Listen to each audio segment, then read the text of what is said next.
Every marriage carries a price tag nobody mentions at the altar, and when Goldie Hawn walked away from Bill Hudson in 1982, the bill came due in ways neither of them fully expected. She had asked for something most wives never dare to voice, and Bill couldn't find a way to live inside that answer. What that request was, why it destroyed something between them that was never repaired, and how a woman who twice failed at marriage became Hollywood's most celebrated example of lasting love. That is the story worth telling. Goldie Jean Hawn arrived on November 21, 1945, in Tacoma Park, Maryland, born into a household that balanced music, dance, and two very different cultural inheritances. Her mother, Laura Steinhoff, ran a dance school and a jewelry shop simultaneously, the kind of woman who understood that survival and elegance weren't opposites. Her father, Edward Rutledge Hawn, conducted bands and carried American history in his bloodline as a direct descendant of Edward Rutledge, the youngest man to sign the Declaration of Independence. Two worlds shaped Goldie from the start. Her father was Presbyterian with German and English roots, while Laura was Jewish, born to Hungarian immigrants, and it was the Jewish tradition Goldie was raised within, absorbing its resilience and cultural depth, even as she moved between both inheritances. Religion, she would later reflect, was never about strict observance. It was about identity, culture, and the kind of belonging that doesn't require a synagogue to be real. Grief sat quietly beneath the warmth of the Hawn household. Goldie had a sister, Patty, who later became a Hollywood publicist, and a brother, Edward Jr., who died in infancy, a loss the parents buried carefully for years, keeping the sorrow folded away from the girls like a letter no one had the courage to open. Dance became Goldie's first real language, beginning at age 3 with ballet and tap, her feet already finding rhythms the world hadn't yet offered her. By 10, she was performing with the Ballet Russe de Monte Carlo in the Nutcracker. At Montgomery Blair High School in Silver Spring, she studied during the day and rehearsed at night, building a life in movement before she understood what she was building toward. In 1964, she briefly attended American University to study drama before opening her own ballet school, and that same year she appeared as Juliet in a Virginia Shakespeare Festival production, a comedic actress playing tragedy long before she understood comedy was her actual gift. New York shook something loose in her. A production of Can-Can at the 1964 World's Fair swept her into the city's electric nightlife, and Goldie became a go-go dancer, performing at clubs including the Peppermint Box in New Jersey and underground venues across Manhattan. She wasn't chasing fame, she was chasing the feeling of movement, the electricity of a crowd responding to a body that refused to stay still. By 1966, California called and she answered, landing at Melodyland Theater near Disneyland to perform in musicals like Pal Joey and How to Succeed in Business Without Really Trying.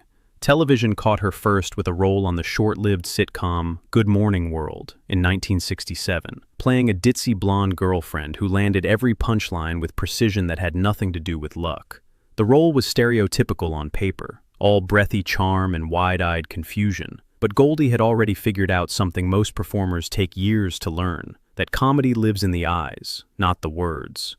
Rowan and Martin's laugh-in changed everything. Standing before a national television audience in body paint, tossing one-liners between barely controlled fits of laughter, Goldie Hawn took the dumb blonde archetype and quietly dismantled it from the inside. She was the joke, absolutely, but it was always her joke, built on timing so precise it read as total spontaneity. America didn't just like her. America needed her warmth and wit at exactly that moment in the late 1960s. Hollywood moved fast. Cactus Flower, in 1969, placed her opposite Walter Matthau, and when Oscar night came, Goldie, not yet 25, carried home the Academy Award for Best Supporting Actress, announcing to the film industry that the go-go dancer from New Jersey clubs was now playing in an entirely different league. Films came quickly after that win. There's a Girl in My Soup paired her with Peter Sellers and gave her full comedic room to run. Butterflies Are Free in 1972 stretched her into emotional territory that had nothing to do with laughs, showing she could anchor a film on feeling alone. The Sugarland Express in 1974 marked the theatrical debut of Steven Spielberg, and Goldie brought raw desperation to the role of a mother fighting to reclaim her child. No punchlines, just grief and urgency that earned real critical respect. Shampoo placed her alongside Warren Beatty and Julie Christie in a political satire sharp enough to cut. Between film commitments, she released a country-tinged solo album in 1972 titled Goldie, recorded with help from Dolly Parton and Buck Owens, a sweetly earnest detour into music that she approached with the same open spirit she brought to every medium she touched. Foul Play with Chevy Chase in 1978 became a box office hit, and The First Wives Club years later brought her together with Bette Midler and Diane Keaton in what became a feminist rallying point, the three of them belting out "You Don't Own Me" in a moment that felt less like a scene and more like a declaration. Before Kurt Russell, before the 4 decades of partnership that became the relationship everyone pointed to as proof that love could endure without a marriage certificate, Goldie Hawn had 2 husbands, and 2 very different lessons waiting inside each of them. Gus Triconis came first, a dancer and aspiring director who had played Indio in the 1961 film West Side Story and shared a stage with Elvis Presley during the legendary 1968 NBC comeback special. Gus carried real credentials when he and Goldie began dating in 1966. They shared a birthday, November 21st, which must have felt like it meant something. Marriage came in 1969, the same year Cactus Flower opened, and almost immediately the two were living in entirely different gravitational fields. Goldie moved through Hollywood circles that included Barbra Streisand and Jack Nicholson, while Gus fought for traction behind a camera nobody was pointing at him. By 1973, they had separated, and when the divorce was finalized, Gus invoked California's community property laws and sought $75,000 from a woman he had never financially supported. Goldie was stung by the demand, but honest in how she described it to People magazine in 1976. "I don't blame him for being unemployed," she said. "Having me for a wife, it was very hard for him to build his confidence." That comment, half empathetic, half brutally clear, captured everything about what happens when one person's star rises and the person beside them can't rise with it. Bill Hudson entered the picture at 30,000 feet. Frontman for the Hudson Brothers, a pop-rock group with boy-next-door charm and a brief shimmer of fame in the 1970s, Bill met Goldie on a commercial flight in the summer of 1975, and the connection was immediate. His backstory had been shaped by early abandonment.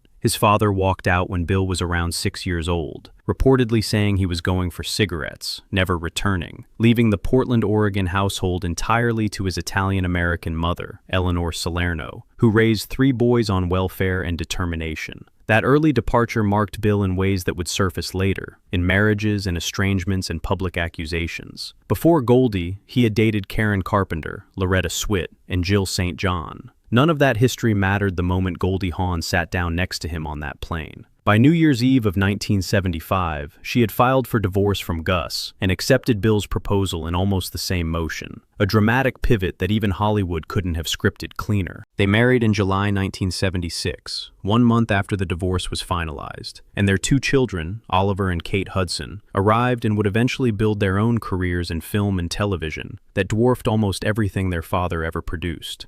The marriage never found stable ground. By Bill's own account, Goldie whispered to him right after the ceremony, "Are you sure we did the right thing?" And he remembered those words for decades as the first real crack in a foundation that had never properly set. What came next was harder. Goldie raised the subject of an open marriage, and Bill, by his telling, reluctantly agreed before coming to believe he was the only one living by the arrangement's terms. He accused her of infidelity. He said her own father had warned him early on that Goldie needed a different man for each of her moods. "I was consumed with love," Hudson recalled in interviews, but she had a series of devastating character flaws. By 1982, the divorce was finalized. Goldie met Kurt Russell on the set of Swing Shift that same year, and the relationship that followed has outlasted every other romantic chapter in her life, without ever requiring a ceremony or a contract. Her explanation for why, when she finally offered it, was straightforward. "Marriage didn't work for either one of us. I didn't think we really needed to get married. What marriage ends up being in many ways is big business." For Goldie and Kurt, choice replaced contract, and that choice has held for more than 40 years. Bill Hudson's life after the divorce carried its own unresolved weight. He married Cindy Williams in 1982 and had 2 children, Emily and Zachary. Before that marriage ended in 2000, and later fathered a daughter, Lelania, in 2006. Oliver and Kate grew up calling Kurt Russell their pa, raised inside a warmth that had largely moved on without their biological father in the frame. Father's Day 2015 brought the estrangement fully into public view, when Oliver posted "Happy Abandonment Day" on Instagram, and Bill responded in interviews by accusing Goldie of deliberately turning his children against him over years of deliberate exclusion. A memoir published in 2011, Two Versions, The Other Side of Fame and Family, gave him space to narrate a story he felt had been told without his voice for too long. By 2018, Oliver told Larry King that he and Bill had resumed communication. A small step, but after years of silence, it registered as significant. Goldie's candor never stayed contained to the subject of her marriages. On The View in 2005, she told the panel that she understood why men committed infidelity, framing it as biologically rooted in testosterone and daily hormonal pressure, and added that she never asked Kurt about fidelity because doing so would guarantee nothing but her own misery. The audience went quiet. She held her position. Speaking to CNBC during coverage of the Time's Up movement years later, she described her early experiences as a young dancer in New York without softening the details. "Harassment has been around forever," she said. "I had some horrible experiences. I'll top all of them." She credited her sense of self and a strong upbringing for her ability to say no and walk away. "I knew who I was. When I was propositioned, my answer was always no." At the 2025 Academy Awards, standing beside Andrew Garfield to present the Best Animated Feature Award, she paused mid-script and admitted on live television that she couldn't see the teleprompter. "Cataracts," she said. Garfield stepped in and read the remaining lines, then told her that his late mother had adored her, that Goldie's performances had made her laugh during times when laughter felt beyond reach. Goldie said nothing. She didn't need to. Marriage, she once observed, ends up being a business deal. At the end of every one, no matter how long or short, somebody owes somebody something. What Goldie Hawn never owed anyone was an apology for being exactly and entirely who she was. And that, more than anything else, is probably why the man who never asked her to sign anything is still standing beside her after more than 4 decades.